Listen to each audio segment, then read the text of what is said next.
So here we are going to start our session 3 for day 3.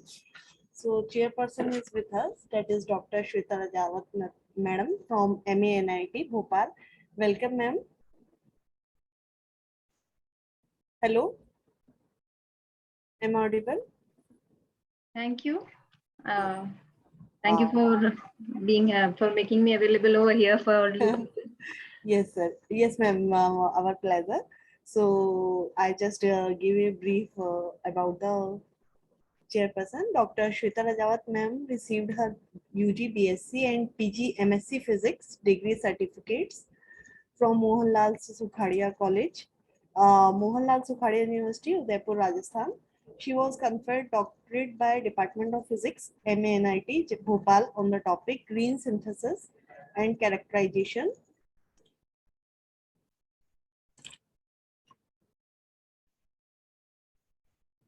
of silver nanoparticles. She had taught BTech and MTech nano courses at MANIT. In 2016, she was awarded postdoctoral fellowship from UGC, Government of India, New Delhi for a period of 5 years. Her research area was targeted drug delivery for cancer treatment using carbohydrate functionalized silver nanoparticles. She has to her credit a book, Silver Nanoparticles, Properties, Synthesis Techniques, Characterization, Antibacterial and Anti-Cancer Studies, ASME Press, New York, and various publications in reputed international journals and conferences. She also has to her credit a patent published on the official site of Indian Patent Office on the methodology of preparing formulation for cervical cancer treatment. So here we welcome our chairperson, ma'am. So can we start our session, ma'am? Okay. Okay. Right. So our first participant is paper number P53, Manisha Kumari. Manisha, Yes, ma'am. Good morning, ma'am. Yes, ma'am. you can share your slides. Okay.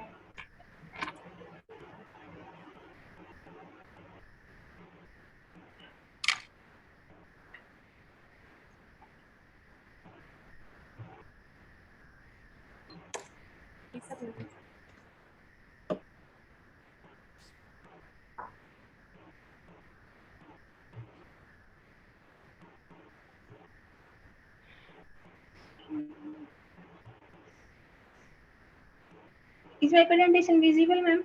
No, no.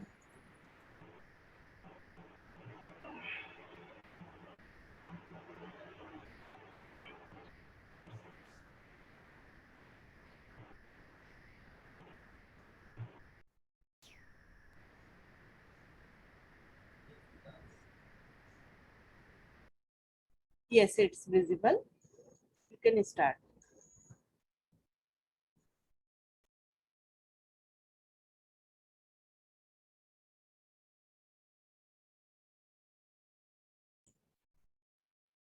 Your voice is not coming.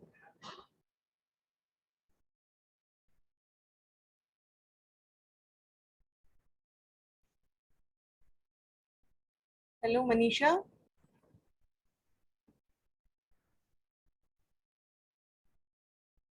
Manisha, your voice is not coming.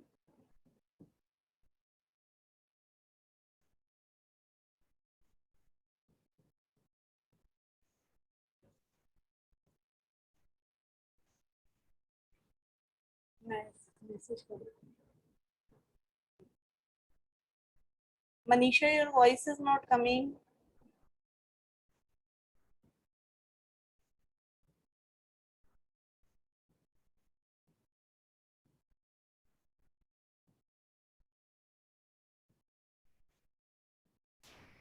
Ma'am, am I audible? Yes, yes. Now you are audible. You can start from very beginning. Okay, ma'am.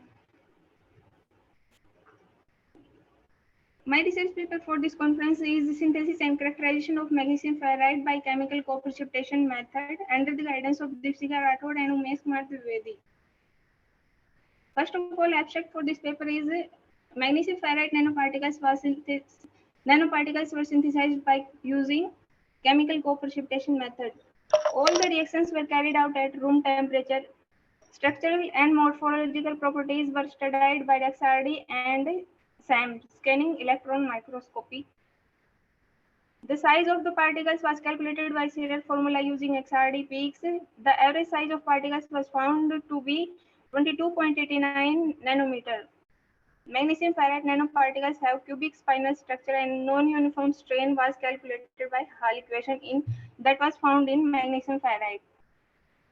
First of all, ferrite occupy a special place in material science. Among them, spinel ferrites are most important magnetic nanoparticles. Magnesium ferrite nanoparticles have normal spinal structure with formula AB2O4, where A and B occupies the tetrahedral and octahedral sides, where iron occupies the Fe3 positive ions occupy at octahedral lattices. First of all, the experimental details for this magnesium ferrite nanoparticles. The chemical co-precipitation method was applied for synthesizing magnesium ferrite. Chloride precursors were utilized in a mixture of molar concentration of the aqueous solution in a ratio of 1:2, where aqueous solution was used as precipitating agent and solution of chloride precursors was slowly added to alkaline solution. Magnetic stirrer was used for stirring the solution. Then stirring of a solution was lasted for 2.5 hours, and then particles thus formed was washed several times by distilled water. Particles were then dried at 200 degrees centigrade for 1 hour. Then finally the particles were sintered at 300 degrees centigrade for 1.5 hours. Then magnesium ferrite nanoparticles were characterized by XRD and SAM, where XRD for magnesium ferrite nanoparticles was recorded using CUK alpha monochromatic radiation source, where 40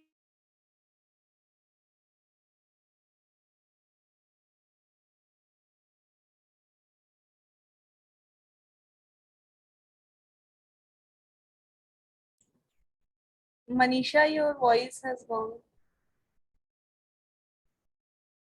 Not audible.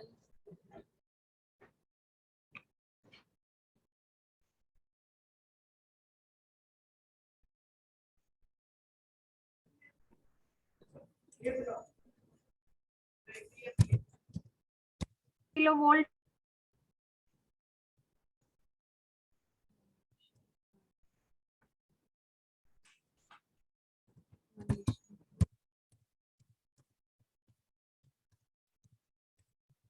Manisha, you are not audible.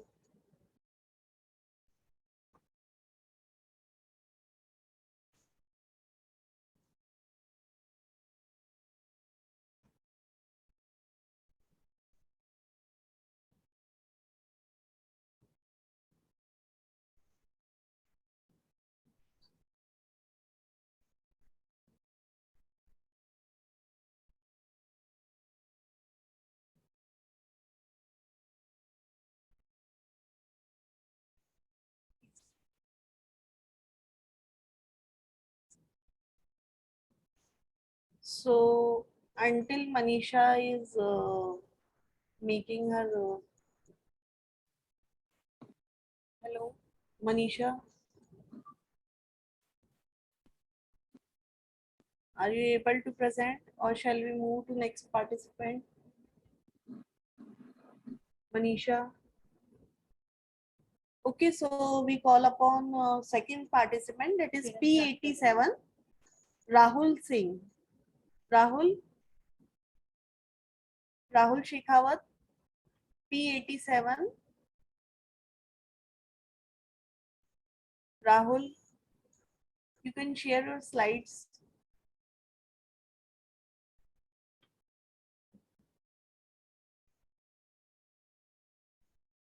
Yes, it's visible. You can start.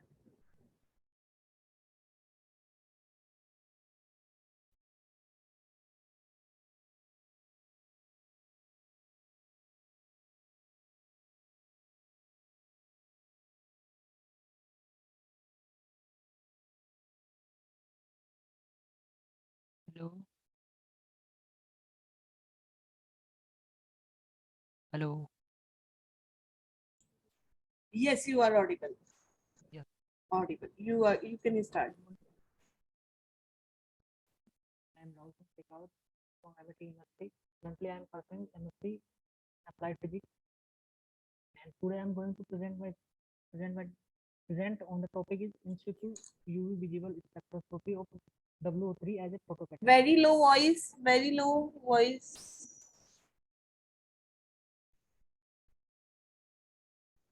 Take your earphone.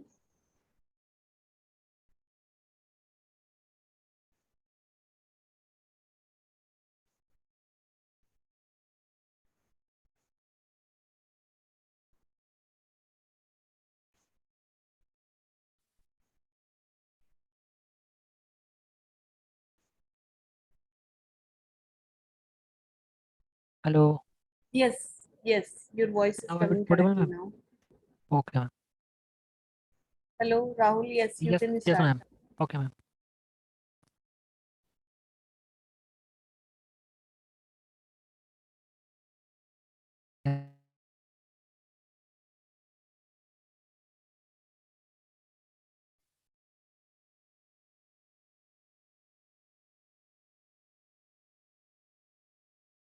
Okay. So firstly here some outline we discuss. So firstly is introduction, and second is synthesis, and third is characterization techniques, and fourth is result and discussion, and fifth is conclusion, and sixth is future scope. So first is introduction. So what is nanoscience?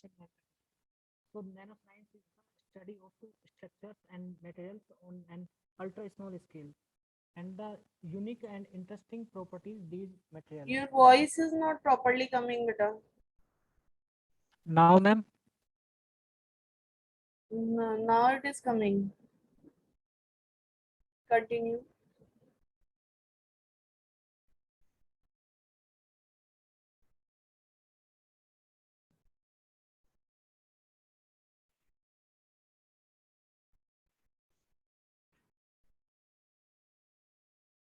Rahul, continue. Your voice is not coming. Okay, ma'am. So what is nano and how? Not So coming. hello, ma'am. Yes, yes. Now You audible, should ma'am? use microphone. Yes, you are audible now. Okay. A human DNA is 25 nanometer in diameter. 1 nanometer is about as long as you fingernail grow in 1 second. A human hair is approximately 80,000 to 1 lakh nanometer wide. If the diameter of a marble was 1 nanometer, then diameter of the earth would be about 1 meter. A sheet of newspaper is about 1 lakh nanometer thick, and this and all about nanoparticles, and this is the synthesis of W3. So W3 particle were simply synthesized by the acidic precipitation method. Firstly, the sodium tungsten salt was dissolved in the deionized water, and then with continuous stirring a few minutes after it, hydrochloric acid were added dropwise to the sodium tungsten solution and stirring it for 5 hours. After stirring for 5 hours, we centrifuge on it is 7,000 rpm, and after we dry it, and after dry we are and grind, and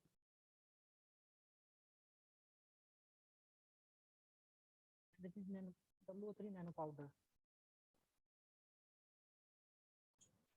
Voice not coming.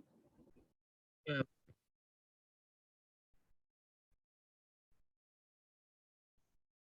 This is nano. This is nano W3 nano powder.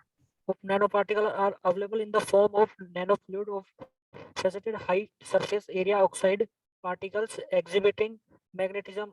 Other form of in which these particles are available are disperse, transfer, high purity, and coated form.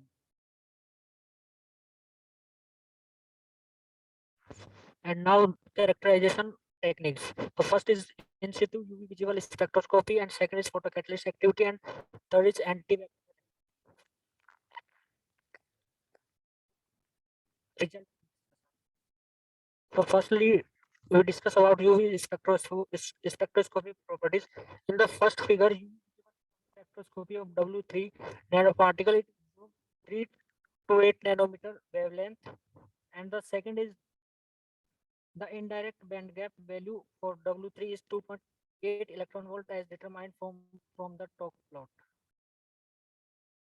And this is the second sample of W3, and UV visual spectroscopy of W3 NPS, it absorbed 266 nanometer wavelength, and second is sample 2 band gap graphs, graph. The indirect band gap value for WO3 is 3.8 electron volt as determined from the top plot. And figure third is the is UV visual spectroscopy of W3 nanoparticle, it absorbed 319 nanometer wavelength, and second is the indirect band gap value for W3 is 3.7 electron volt as determined from the top plots.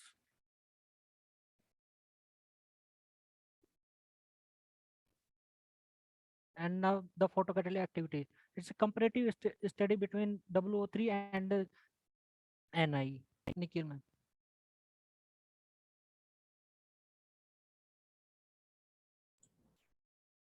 Yes ma'am. Nanocrystalline of Precitine and hello ma'am. Yes, yes. Nice presentation. Ma'am, any queries? No ma'am, it's not ending. Okay, so continue. Yes ma'am. Nanocrystalline of Precitine and nickel doped tungsten dioxide thin film was deposited by chemical wet deposition method. The concentration of Ni ion were varied from 0 to 10% in order to improve the crystallinity of film were inhaled at 600 degrees centigrade for 2 hours in the ambient atmosphere. The average grain size of about is 27 to 39 nanometer for pure and Ni-doped W3 thin film. In addition, the band gap of Ni-doped tungsten trioxide nanostructure is facility tunable by controlling the Ni contents. The humidity sensor setup was fabricated and measured of pure and Ni-doped W3 thin film sensor with various level of RH 10 to 90%. The Ni-doped W3 sensor showed fast response and high sensitivity than pure W3. The photocatalytic activity of the film were evaluated by degradation of methyl orange, methylene blue, and phenol is an in an aqueous solution under visual light irradiation. The photocatalytic activity of WO3 nanostructure could be remarkable enhanced by doping the Ni impurity. And next slide is bacterial properties. So bacterial species and the diameter in mm. So first bacteria is Staphylococcus aureus is, and second is E. coli bacteria. So first bacteria have 11 diameter and second is 0. So diameter of clear zones around the wells excluding well 6 and antibacterial activity of sample culture media is spreader with Staphylococcus aureus. Well, zone of invariance is observed by sample 2 and zone invariance is observed by sample. And now on conclusion, synthesis of WO3 nanoparticle has been carried out by acidic precipitation method. From UV visual lights, the absorption of visible light can be seen by graphs, and WO3 nanoparticles show semiconductive nature. It has been confirmed by energy band gap of 2.8 electron volt and 3.8 electron volt and 3.7 electron volt. And the future scope of tungsten trioxide. We can investigate photocatalytic and chemical dielectric and electric properties of prepared WO3 nanoparticles, and we can incorporate WO3 as dopant for variety the several properties of a material in which it will be doped. And all about my PPT. Thank you, ma'am. Yes, ma'am. So, Rahul, it was a good presentation and good work. I have few questions for you. Yes, ma'am. Can you tell me about role of temperature in synthesis method? Is it very important, or we can take any temperature? Is it specific? No, ma'am. Temperature is important, ma'am, because tungsten trioxide have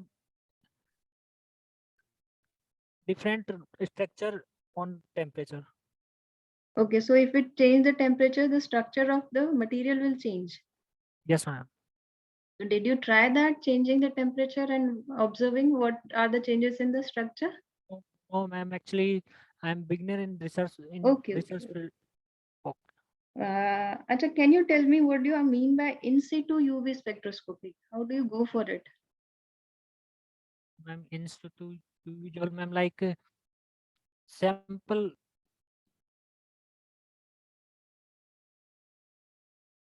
Acha, just one more question. Yes, You ma'am. dope WO3 with Ni for photocatalytic activity, yes? Yes, ma'am. Yes, ma'am. Okay. So can you tell me what was the process for preparing the doped material? Oh, ma'am. Okay. Okay, then all the best for your work. Ma'am, we Thank can go for another presentation. Yes, yes, ma'am. So Rahul, you can remove your slides.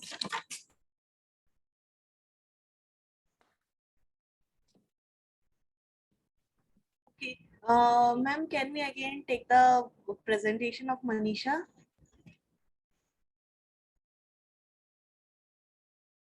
Hello.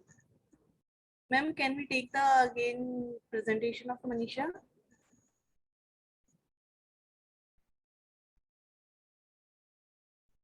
Hello, Manisha. We can go for Manisha Yes, once ma'am. again. Okay, okay. Thank you, ma'am. Manisha, you can share your slide. Okay, ma'am.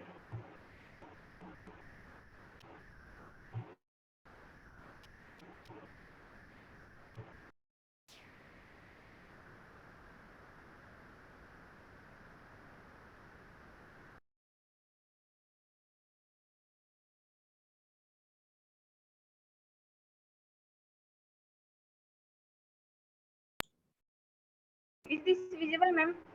Yes, yes, it's visible and you are also audible. So do it Okay, ma'am. properly. Thank you, ma'am. Yes. Okay. Synthesis and characterization of magnesium ferrite by chemical co-precipitation method is the paper for my presentation for this conference. First of all, magnesium ferrite nanoparticles were synthesized by using chemical co-precipitation method. In this method, magnesium ferrite nanoparticles are synthesized without using any capping agent. The reactions between precursors were carried out at room temperature, and structural and morphological properties were studied by XRD and SAM. The size of particles were calculated by serial formula using XRD peaks, where compositional properties are also found by XRD data. The average size of particles was found to be 22.89 nanometer. Magnesium ferrite nanoparticles have cubic final structure, and non-uniform strain was calculated by Hall equation. In this paper, we discuss about the ferrite.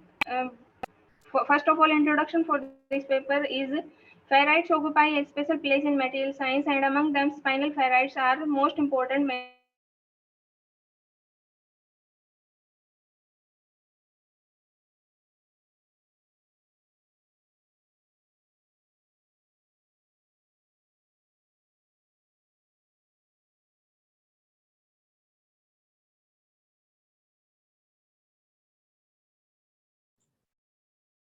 Magnesium ferrite nanoparticles are Manisha not audible.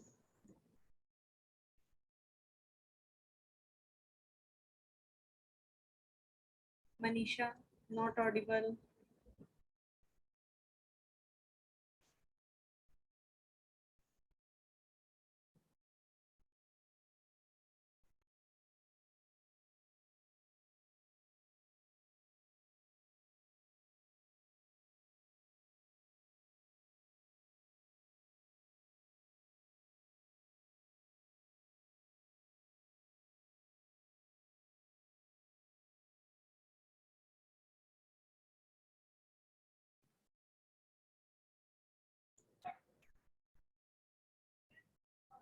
Not audible.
Maybe I think she's facing some network issues. Yeah, it seems like that. Yes, yes, ma'am. Manisha, Yes, ma'am. are you going to present? Ma'am, I'm able to present, but still there is some network problem here. So I'm not able to present. Okay, so we are moving to our next participant, which is Shivali. Shivali, you can share your slides. Paper number P91.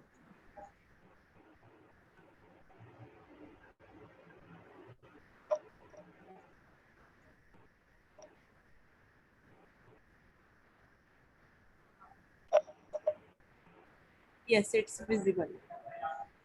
You can start now. Thank you. Hello everyone. I'm Shivali Meena, PhD scholar, ASAS, MIT University Jaipur. I'm doing my work under the supervision of Dr. Umesh Kumar Dwivedi and co-supervision of Dr. Subritin Mitra. My topic of work is effect of concentration of barium ferrite nanoparticles on dielectric properties of barium ferrite MWCNT epoxy nanocomposite.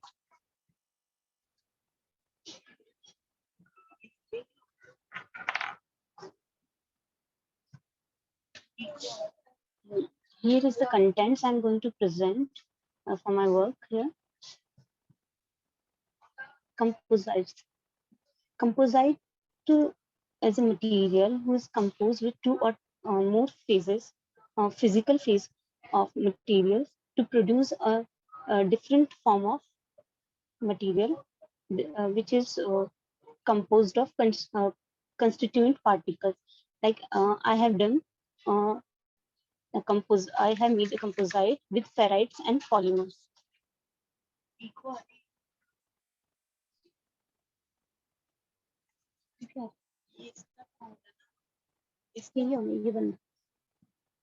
Hello, am I audible? Okay.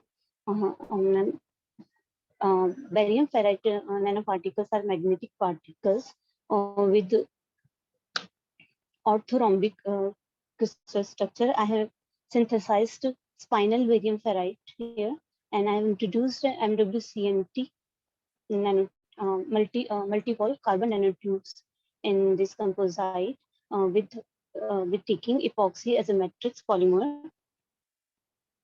My objectives of this work is to synthesize spinal barium ferrite using chemical precipitation and to develop barium ferrite MWCNT epoxy nanocomposite with varying weight percent of ferrites and to study structural, morphological, dielectric and shielding property of nanocomposite.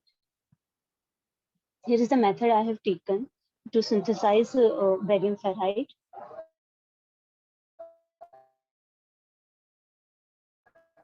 I have used precipitation method because this is easy. It's easy to process in a lab. I have taken chloride precursors solution, anion solutions, and cation solutions, and stirred it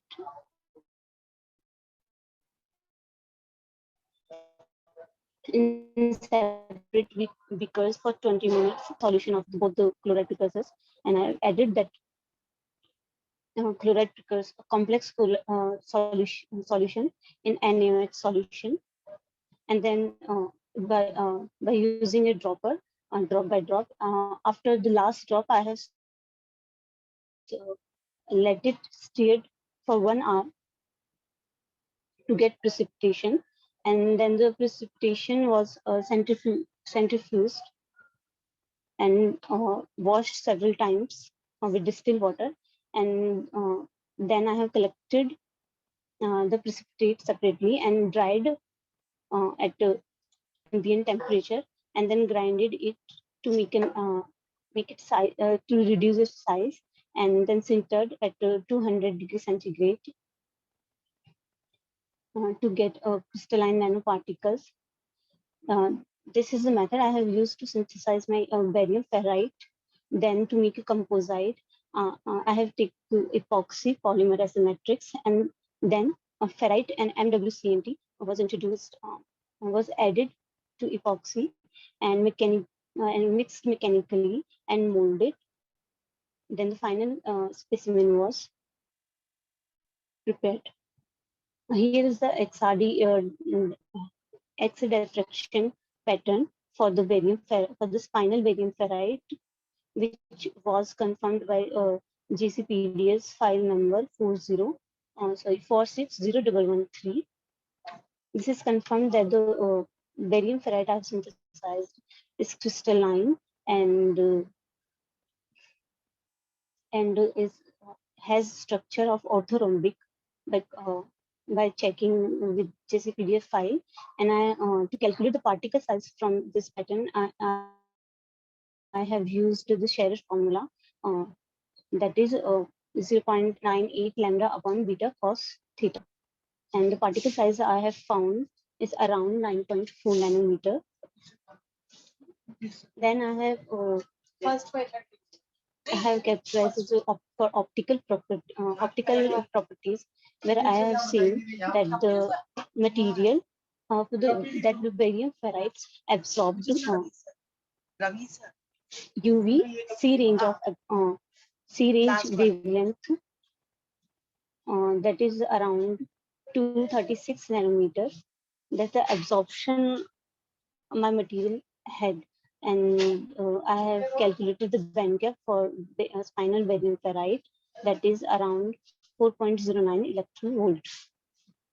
Then I have done dielectric analysis for the prepared composite barium ferrite, MWCNT, and epoxy by varying the concentration of barium ferrite in this composite. The dielectric here in figure 5, first graph shows the dielectric constant of the material in frequency range from 40 kilohertz to 4 megahertz, where by increasing the barium ferrite concentration in the composite, dielectric constant increases,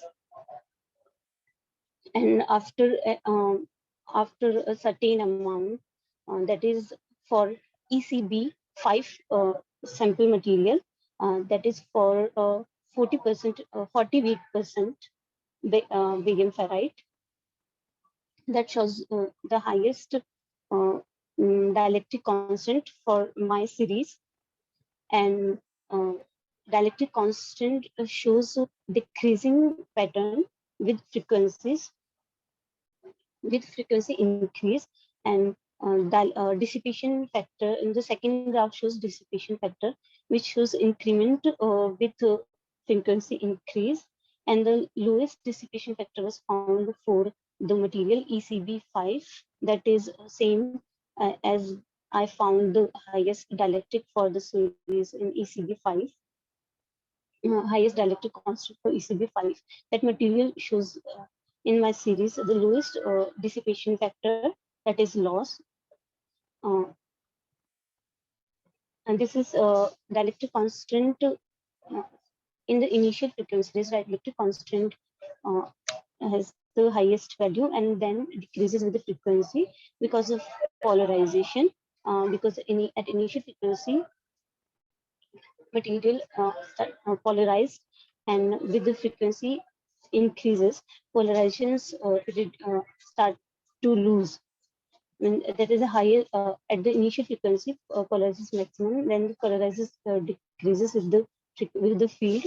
Then this graph shows decrement, and then I have my morphological study for the prepared composite, barium ferrite, MWCNT, and epoxy. And, this is the fracture surface of the prepared composite, which shows agglomeration of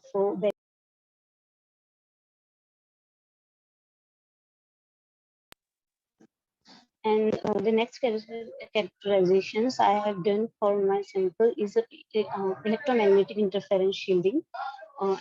In this, I have get this data for ECB0, ECB5, and ECB10 sample. That means I have increased the barium ferrite in this ratio. ECB ECB0 is without barium ferrite, and ECB5 is 5% of barium ferrite, and ECB10 is with 10%.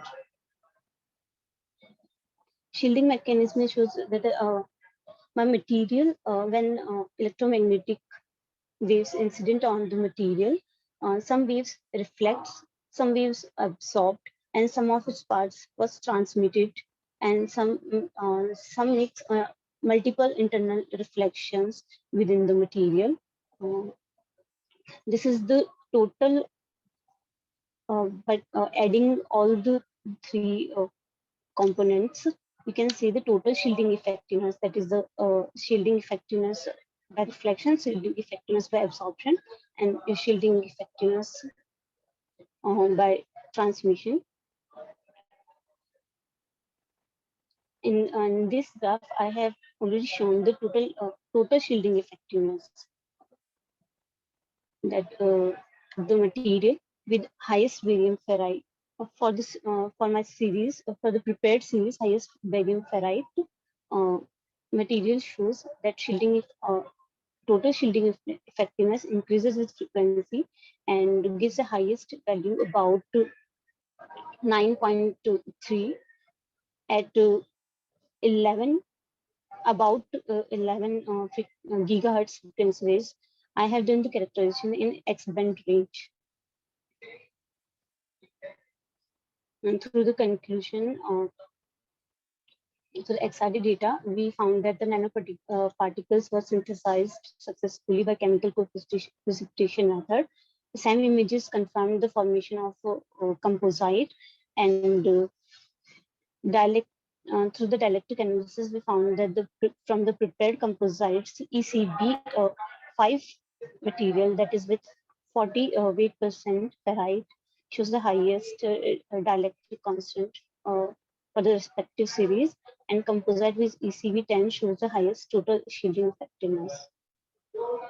Acknowledgements. Acknowledge Banastali Vidyapeeth Rajasthan and MNIT Jaipur for characterizations, and ISRO, Indian Space Research Organization, is deeply acknowledged for EMI shielding related characterizations. These are the references I have used. Thank you.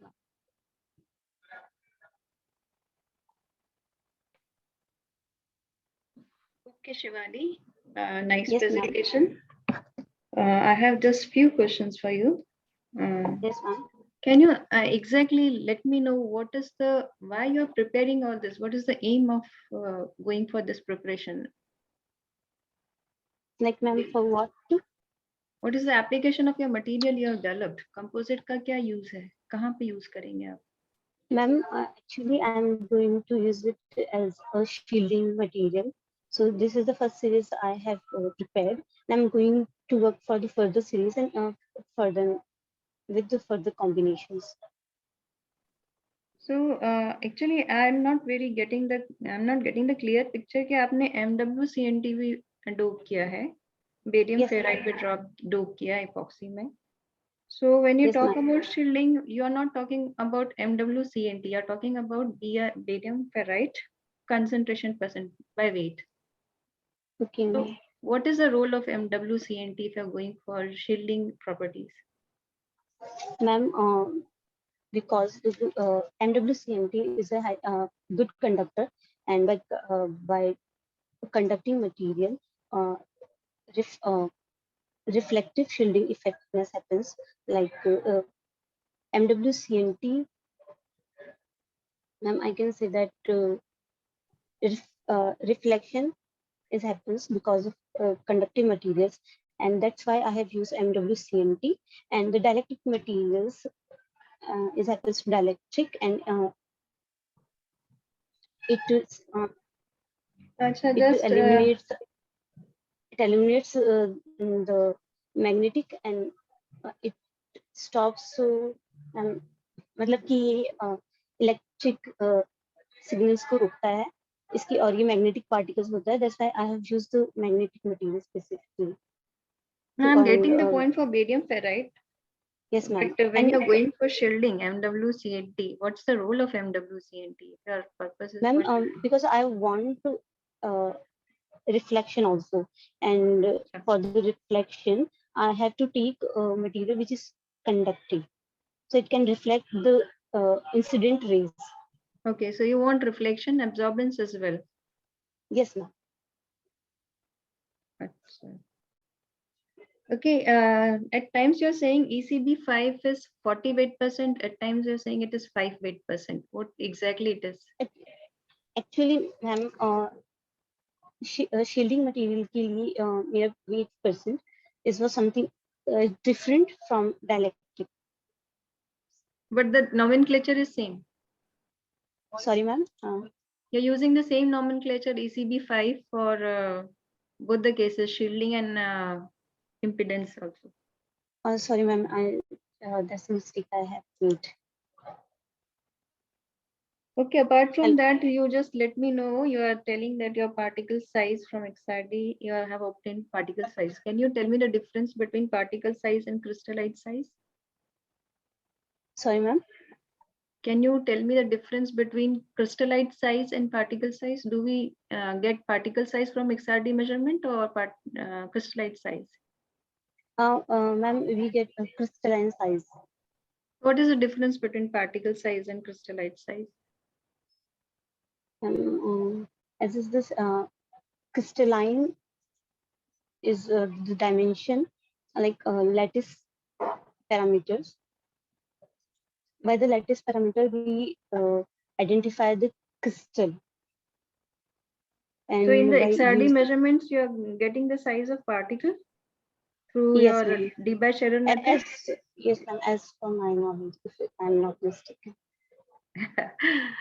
Okay, fine. You check it once Sorry, again. ma'am. Sorry, ma'am. Okay, let's move to the next one. Okay, thank you. Thank you, ma'am. Okay, Gurvali.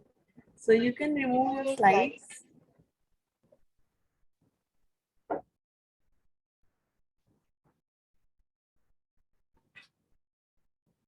So now we move onwards to our next participant, that is P123, Pushpendra Singh.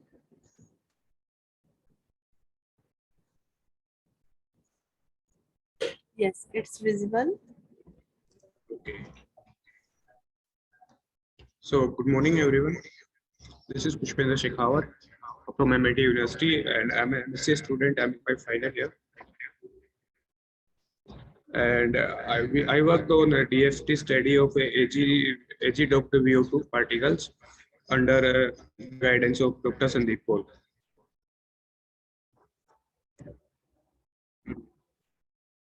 Okay, here's a content list, outline about our work. So we start with the DFT. When we work on DFT, the first question is about the DFT. What is DFT? So basically, DFT is a computational quantum mechanical modeling system method used in physical chemistry and material sciences to investigate the electronic structure of many body system in a particular atom molecule and the condensed phase. Using this theory, properties of a many body electron system can be determined by functionals. And some of the DFT codes are shown on your screen. And the DFT also uses some practical aspects like Just a plane waves. minute, I'm just interfering in between. Your voice is echoing actually. Two voices are coming. Can you work on this? Ma'am, let me check just a sec.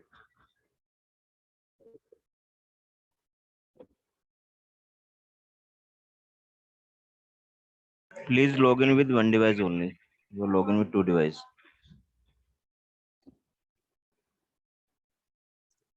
Is it okay now? Yeah, fine. Okay, so I was talking about the DFT. So DFT, okay. DFT uses some practical aspects like plane wave and pseudo potential type of calculations, etc. And in results, it results in properties like electronic band structure and equation of states and many more as shown on this clip. So when we start with our introduction, now we move towards our work, and we conducted our work on the silver doped vanadium oxide. So the question comes, why we chose vanadium oxide and silver? So firstly, we'll talk about the vanadium oxide. Vanadium oxide is an inorganic compound and is amphoteric. So it can dissolve in non-oxidizing agent as well as in the alkali acids and in the alkali to give vanadilyl ions. And electronegativity opacity can also change up to the several orders. Owing to these properties, it has been used in sensors and many more, and has many more potential applications. Now we talk about the structure of vanadium oxide. At temperature below 340 Kelvin, it has a monoclinic structure, and temperature above 340, it is tetragonal crystal structure. Now we talk about the silver. We chose silver because silver has an excellent conductor of heat and electricity, and is a very soft and ductile material. And when you talk about the structure of silver, it has a face-centered lattice. Next slide is about the computational details. For computational methods, we used for calculation, we use the test-type package of Material Studio 7.0. GGA in the form of PW19 exchange correlation function was used, and based on the test results and the previous literature, a plane cutoff energy of 350 electron volt and a 1 cross 1 cross 1 Moncrossed Pecke grid was used for the M1 phase. And the model of AgVO2 was obtained from the optimum unit cell using a supercell approach of 2 cross 2 cross 2 comparative or for comparative purposes.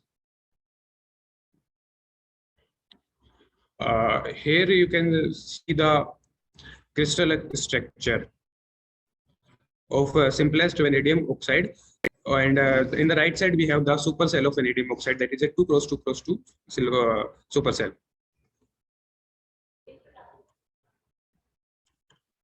In this slide we can see in the blue colored atoms are the silver atoms, and the red ones are of oxygen, and the gray one are of the vanadium atoms.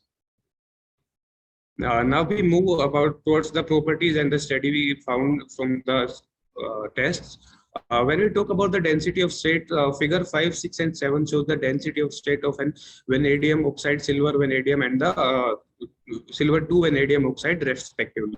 The curves of the density of state shows the variation with the increase in doping, it results in higher density of states with the silver doping.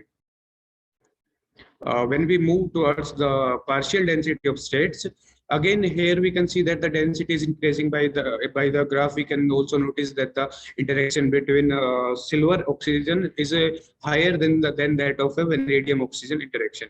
So here density of state of Ag4D for silver oxygen interaction is larger than that of vanadium 3D for vanadium oxidation, vanadium oxygen bond, which shows the silver is more active than vanadium.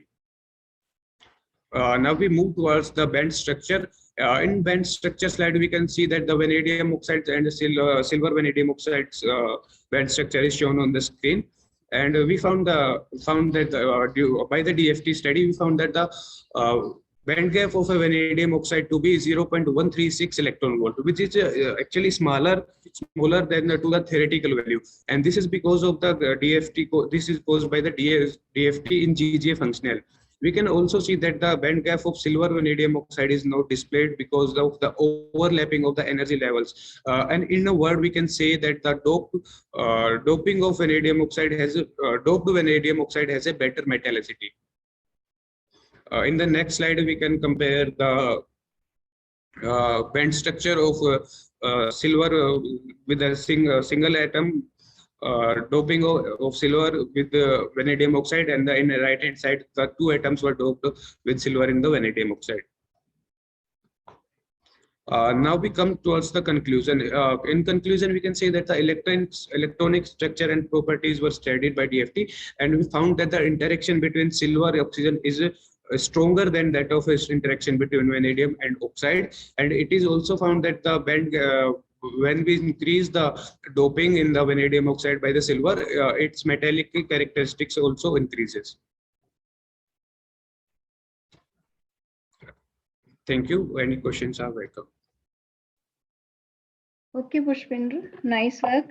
Can you tell me why we have higher density of states for Ag doped VO2? What is the reason? Ma'am, it is because of the properties of the silver. Silver has a highly conducting to heat and electricity. And when we dope the silver in the vanadium oxide, its properties changes and it has a lower band gap in the doped one. So you're not talking about any weight % concentration of Ag or anything. Just you have doped it, and then you have studied the properties. So just computational things you have done. Yes, ma'am, only theoretical. Actually, we are working on optical properties, and then we will start our experimental work in the same. Now, why do you took this Ag doping? Means I know that it is more conducting thermal and electrical also, but doping means you're going down to some level. So you need to know at what level you're going, where doping is taken. Ma'am, we have doped with silver because we need to check this. We need to check its electrical properties, and we can also as a feature aspect we will start sensing gas. And the silver was like the best material to dope VO2, and it was quite a smaller fraction of study as already conducted on this topic. This is why we chose silver. Actually, you're talking about silver that whenever we dope it with this VO2 with it, we find that its interaction is higher and it is more active, metallicity is more. Yes. So what is the prime reason? Prime reason, the ma'am, atomic radii. Atomic radii was comparable to vanadium oxide. That is why we chose silver. So can you tell me the dimensions of Ag being doped inside that? At what dimensions you get these properties? Ma'am, we doped at substitutional sites, and we currently only took 2 samples. In first sample, we doped only single. I can show you in the diagram. Just a second. Here, as you can see, that only one silver atom is doped in the cell, and for the second sample, we doped with the 2 atoms of silver in the supercell of 2x2 supercell of VO2. Is it really possible to go down to that level, doping 1 atom or 2 atoms? In the experimental levels, ma'am, we cannot control that, but theoretically we can do that.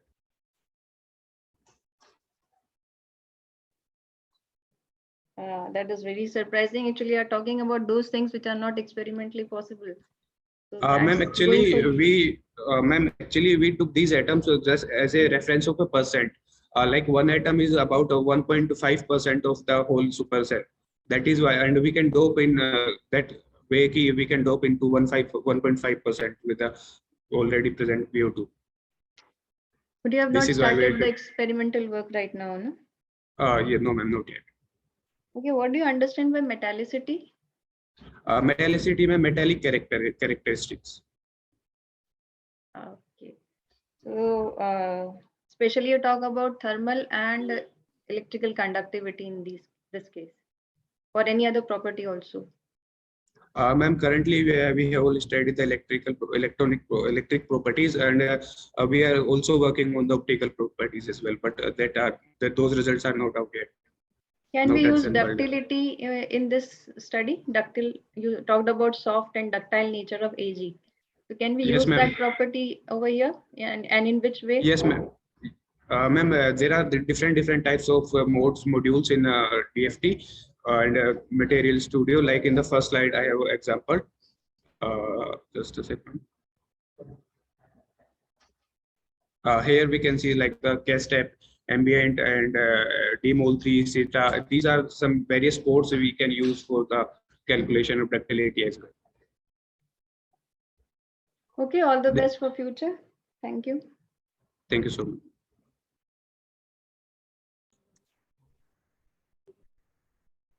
Okay, good work, Pushpin. Thank you so much. Now we move to our last presentation, which is paper number 90, Neelam Kumari. Neelam, Yes, ma'am. yes, you can share your slide.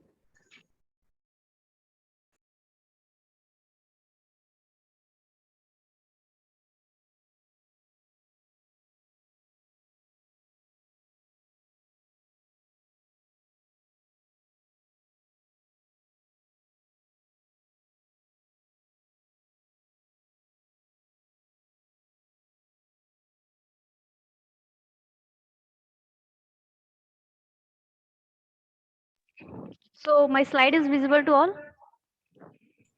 Yes. Okay, ma'am. Very good. Let me check the time one. Okay, the very good afternoon to one and all present here. I'm Neelam from MIT University, Neelam, just Rajasthan. a second. Go for the full screen presentation. Go for the slide presentation Ma'am, with F5. I am on slide. Yes, ma'am. I have clicked F5, but I don't know why it is not sharing. Acha, okay, chali, okay. In the very right corner, you are having the presentation button. You can click on that also. Very right corner.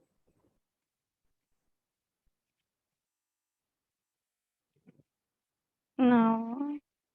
Okay, you can go with that. Okay. Let me skip. Okay. Good afternoon, one and all present here. I am Neelam, presenting on topic optimization of optical, dielectric, and EMI shielding property of cobalt ferrite and calcium titanate nanocomposites. Moving forward, there are the list of my content where I will introduce you to the EMI shielding, what is that, and what are the main risks on the human life of that, and the objective, what are the hypotheses I have created, and what will be the process which I have optimized in this, and the method of synthesis, result and discussion, conclusion, future scope, and the references. Before moving forward, I would like to introduce the big concept of the EMI shielding and why we have done that. Okay, so as we all know that we are living in the era of modern technology, when new technologies discovered day by day with the human. With this, human are diverted toward the portable device with reduced size and enhanced operability of the devices, such as mobile phone, laptop. As we all know, we are all aware about this, as these devices working in high frequency, such as network of these devices are more good in ultra high frequency region. And these frequency are harmful for not only the devices interfering to this, but also for the human and animal. It directly affect the human and animal, where it directly affect the human eyes, and also the several diseases like cancer, dizziness, etc. Found in the human beings which are living near to the towers, mobile towers, or which are completely adhesive to the mobile phones or laptops. Okay, for better perspective, let me move forward with the next slide. You will completely understand why this process. Okay, as we all know that where our mobiles work on the 4G network. Now we are introducing a new network, communication network, that is 5G, which is working on extremely high frequency region, which is of about in gigahertz, like 300 gigahertz. So if we are moving forward to this frequency region, what happened? The tower are placed in the ground, and the nearby houses were affected by this, and found that the cancer, such type of diseases like cancer, dizziness, etc., is found in the peoples. Okay, so what happened when these signals transmitted to the devices? When these signals that, like you can see by black lining, that these signals transmitted to the devices directly hit the devices we are operating on. So the mobile phone and electrical signal work. Why we need 5G network? Because in crowded area we can operate easily, and the speed of the network will be high.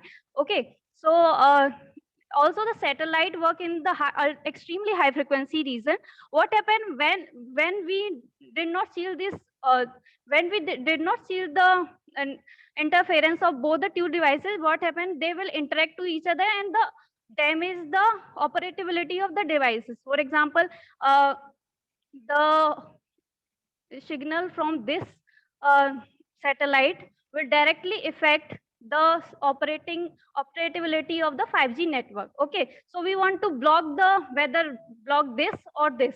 So we cannot so it will not damage interferer devices. Okay, so this is the signals going on, and we have put a shield here. This is the shield, and we have put a shield here to block the EMI radiation pollution, which is not useful for the 5G communication networks. Okay, so moving forward, this is the main problem we are facing in today's world. So for keeping this in mind, we have created a hypothesis that if we add magnetic particles or if we add two material with having high magnetic properties and high electrical properties, such as conductivity or dielectric properties. So if we go through that and mix that particles or made a device of that particle, it may result in better shielding of these EMI signals wherever we place them. For example, we want to shield the EMI signal from this electronic devices, so it will not affect the nearby other mobiles or laptops. So we have to shield the gasket between that, like these are the gasket inside this. So we want to shield the each and every part of these, whether the shielding material can be flexible. So keeping flexible shielding material, we want to shield them. Okay, so for this purpose, we have drawn that hypothesis, and we have introduced two material. One is one is better in electrical property, and other one is better in magnetic property. For the better electrical properties, I have introduced a material where is calcium titanate. So calcium titanate is a perovskite type oxide which has natural dipoles, so it will create a better dielectric properties. Okay, so or less dielectric loss. So these materials having good electrical dielectric properties and can be used in capacitor, sensor, EMI shielding devices. Moving forward. Okay, this is the another material, that is nanoferrite. For nanoferrite, I have taken cobalt ferrite because it has an enhanced magnetic property, excellent magnetic property. That's why we use. Also, it has a dielectric property as well. As if we want to shield the magnetic part of the electromagnetic wave, we have to use a magnetic material. If we want to shield the electrical part, we have to use the electric material with having more excellent electrical properties. So with that, I have made my objective, that to synthesize calcium titanate, copper ferrite nanoparticles separately and mix them to optimize optical, dielectric, and electromagnetic interference shielding of the composite. For the method of synthesis, for the preparation of cobalt ferrite, I have used co-precipitation method because it is easily a processable method and does not require more time to prepare cobalt ferrite. In this homogeneous solution of ferric chloride, this is the aqueous solution. Here you can see this yellow color solution. It mixed with continuously stirred for the 30 minute of time, and also for the same for the this is also stirred for the 30 minute of time. This is the our precursor, and this is used as a reducing agent, which will prevent our material to react with other react with our ferric chloride to make a ferric metal oxide, okay, to react with the air present in atmosphere. So we mix both the solution through stirring, and then the aqueous solution, we have used this aqueous solution NaOH, and this material drop by drop put it into the solution of this is put it directly into this to, and with continuous stirring to to form a homogeneous solution. And then the centrifugation, the precipitate, what happened in this state, agglomeration and nuclear growth has been taken place, and then the precipitate is formed, which is of brown color, and then the solution is centrifuged and washed several times and dried and calcinated at required particular temperature range, and then our cobalt ferrite powder is formed. For the calcium preparation of calcium titanate, we have used solid state method. For that, we have used titanium oxide and calcium carbonate together, and with the few drop of ethanol. And these are mixed, grounded until the ethanol is evaporated, and fine powder of calcium titanate powder has been formed. This is the XRT. With the resultant discussion, I am moving forward the structural properties of the material I have prepared. For this purpose, I have shown XRD spectra of calcium titanate. As you can see here, the peaks values shows that the is XRD. This is calcium titanate reference XRD spectra, which I have used from JCPDS file of calcium titanate, and this is the observed peak I have of the compound I have made in laboratory. So these peaks indicate that the formation of calcium titanate has been placed successfully. For the morphological study, as you can see, the first image indicating the surface study of calcium titanate, and the second study the calcium titanate cobalt ferrite nano composite, which I have made. So in this figure, you can see there is particles of calcium titanate, which is of perovskite, neither cubic nor any other shape. It is perovskite type of particles, as you can see in this image, and there the agglomeration of calcium titanate and cobalt ferrite, as you can see the small particle of cobalt ferrite, these are agglomerated together. So this confirms that we have prepared cobalt ferrite calcium titanate successfully. Moving forward, next slide, optical properties. For the optical properties purpose, we have gone through UV visible spectroscopy, which is carried out by this. And for that, observance peak of the material calcium titanate separately found in the range of UVB ray, which is a medium range of the UV visible light. Okay, when we mix it with the cobalt ferrite, we found that 256 nanometer, which is of UVC ray range, was observed by the material. That means our material observe the shorter wavelength, which is more harmful for the human body. This is our our purpose to prepare the material. Okay, to observe the optical property, and we want to know the observance of the material. What is the observance of the material for the UV visual light, and what because it directly affect the human health, such as eyes, neck, and skin also. So we want to make a material which will also absorb the UV visible light, harmful rays of UV visible light. Okay. Other than that, this figure shows the transmittance observed spectra of the material, where we have confirmed that about 10% of light has been transmitted through the material, which for UVC rays, and about 20%, about 30% of light has been transmitted to the calcium titanate material.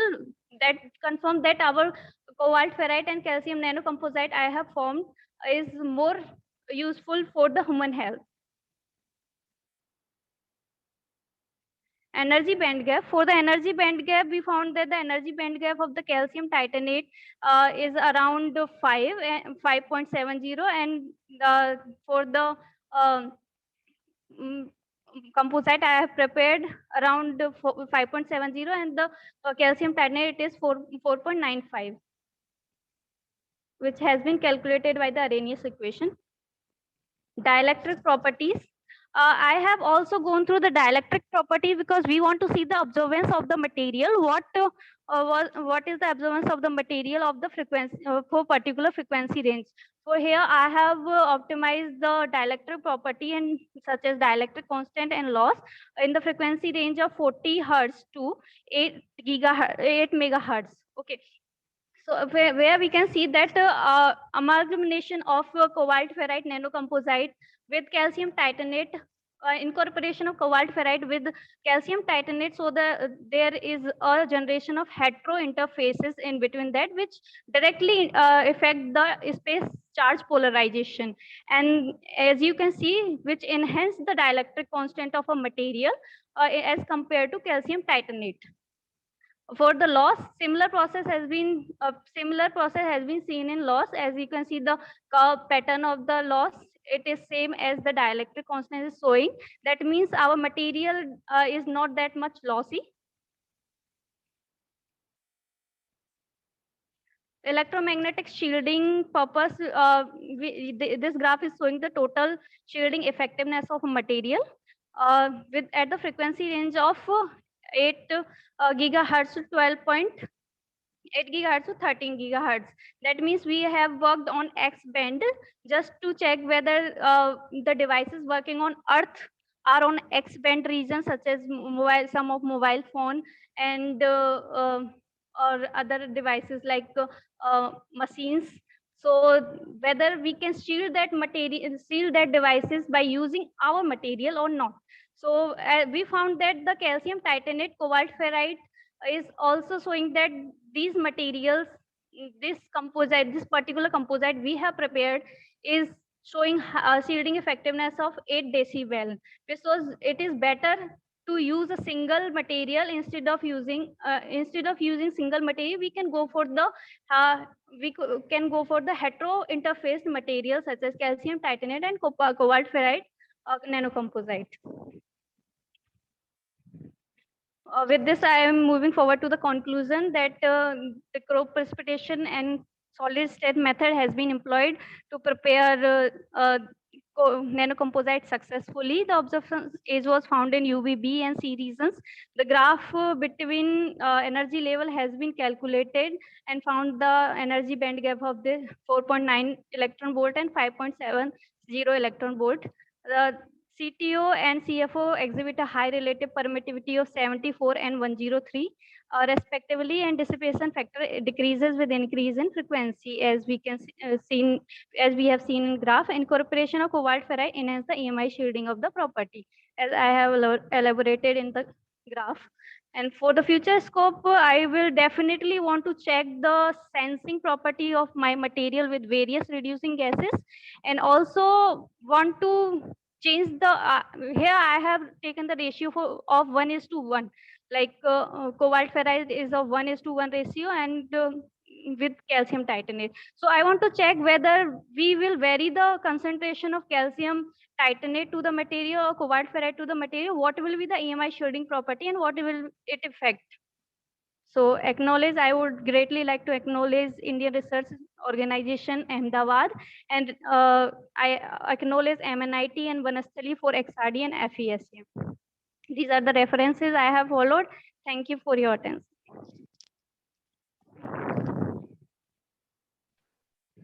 Okay, Neelam, nice work. You're working on shielding, EM shielding. Just for the synthesis method, I would like to know the calcination temperature you used for the composite. Ma'am, calcination temperature for the calcium titanate was around 1200 degrees Celsius, because it form compound at 1200 degrees Celsius only, and for the cobalt ferrite it is about 250 degrees Celsius. Okay, you did not go for sintering? No, ma'am, I didn't sintered my pellet. Why? Ma'am, just want to check whether what will be the effect without sintering it. Okay. I will definitely want to go for sintering process also. Once we complete the pellet, and after that I will sinter it through that only.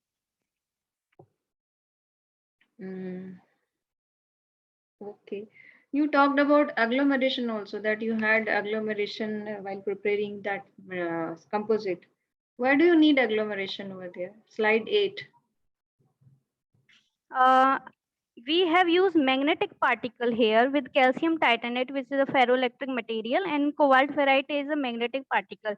So if we are saying agglomeration, that means cobalt ferrite form a cluster with calcium titanate because it is a magnetic particle. So it confirms the result that agglomeration confirms the formation of cobalt ferrite with calcium titanate. So it is your requirement. Agglomeration is required. No, ma'am, it is not required, but if it confirm the presence of cobalt ferrite in our particle, because it is magnetic particle and it is necessary. It is something we can say that it is generally found in the compound in magnetic particle.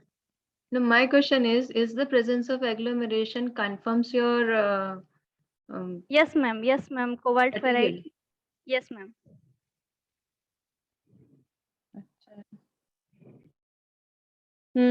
And when we go for the composite, your band gap is increasing, no? 5.7 electron volts. Then compared to calcium titanate. Isn't it? The band gap of your material, composite material, is higher? No, ma'am. Band gap of yes, ma'am. It is higher. That means it is moving more toward the insulator, because we have cobalt ferrite. It is an insulating material. Now, what is So the significance of having a greater band gap? we can use it in somewhere we required an insulator. That it will Do not. we have any usage in your EM shielding? Yes, ma'am. If we are using a material, if we are using a device where some conductive particles are available, okay. So we want that our material will not react with the conductive particles, so that the insulating material we will use there.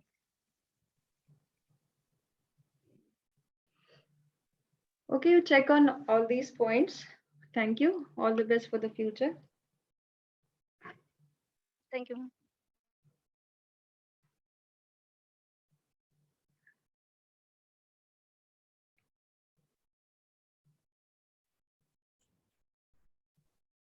Okay, Neelam. So very good presentation. So here, this was our last presentation. Thank you, ma'am, for Thanks a chairing our lot. section. It was nice being with you. And once again, I thank all of you for organizing such a nice conference. All the best to you. Thank you, ma'am. Thank you. So can we end the session? Fine. We can end it.